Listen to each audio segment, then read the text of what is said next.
तितिक्षा अर्थात भगवान जो भी तुम्हें दे रहे हैं उसे प्रसाद के स्वरूप में आप ग्रहण करिए।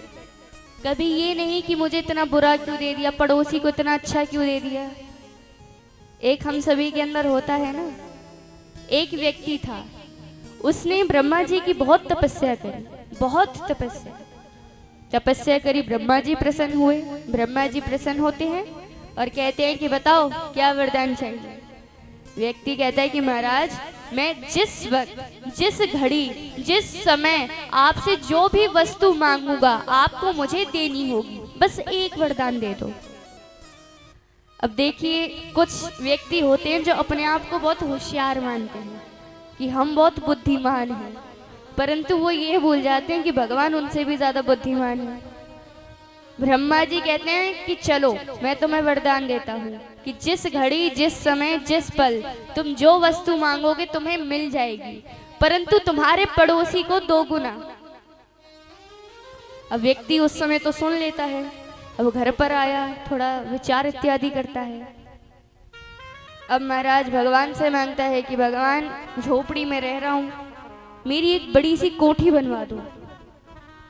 अब खुद की बड़ी सी कोठी बन गई, पड़ोसी के 2-2 कोठियां बन जाती हैं। अब बड़ा दुविधा में फंस गया।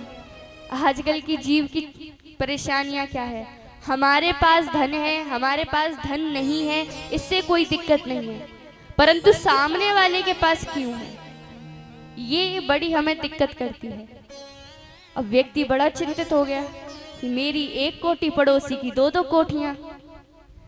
अब भगवान से कहता है कि भगवान मेरे घर के सामने कुआं बनवा दे। भगवान कहते हैं कि तुम्हारी कोठियां बनवा दी मैंने और तुम कुआं बनवा रहे हो कि अरे प्रभु जो कह रहा हूं तुम बस वो करो। भगवान घर के सामने एक कुआं बनवा देते हैं।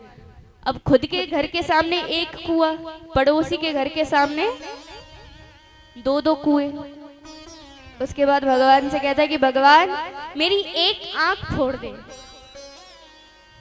भगवान कहते हैं ये भी कोई मांगने की चीज है, 1 आंख फोड़ दे कि प्रभु मेरी 1 आंख फूट जाएगी, पड़ोसी की दोनों फूट जाएंगी, घर के सामने 2-2 कुएं, किसी में गिर के तो मरेगा।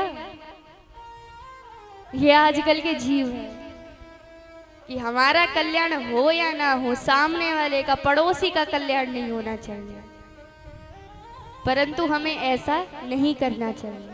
मन में तितिक्षा के भाव, भगवान जो भी दे रहे हैं प्रसाद स्वरूप में ग्रहण करें।